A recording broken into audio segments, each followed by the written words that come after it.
In today's video, I'm going to teach you Steam Workshop how to download playing content. If you're new to the Steam Workshop, think of it as the built-in hub where you can find community-made content for supported games, things like mods, maps, scenarios, and cosmetic packs. Everything integrates right into Steam, making it easy to discover and install. Start by launching the Steam client and logging into your account. Once you're in, head to the Community tab at the top and choose Workshop from the storefront page.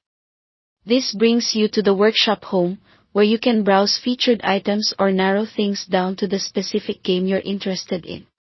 From here, use the search bar to find exactly what you want, or simply browse using filters like most popular and most recent. Tags are especially helpful if you're looking for a particular type of content. Filters like maps, textures, gameplay tweaks, or UI enhancements can quickly refine your results. When something catches your eye, click on the item to open its details page. On the details page, take a moment to review the information provided. Look at the ratings and recent reviews to get a sense of quality and stability. Check compatibility notes to make sure the item works with your version of the game, and read the description for any important notes from the creator, such as required items or optional add-ons.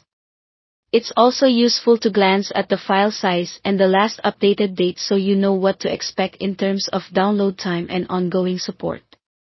When you're ready, click the green subscribe button. Steam will immediately queue the content and download it automatically to your games folder. You can monitor progress in the downloads section of the Steam client.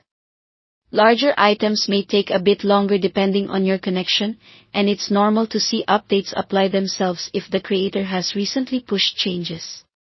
Once the download finishes, subscribed items load automatically with the game. Steam will also keep your subscribed content up to date, so you don't need to manually check for new versions. If you ever want to try additional content, repeat the same process: browse, review the details, and subscribe. That's all there is to it. Thanks for watching, and don't forget to subscribe to this channel for more videos like these.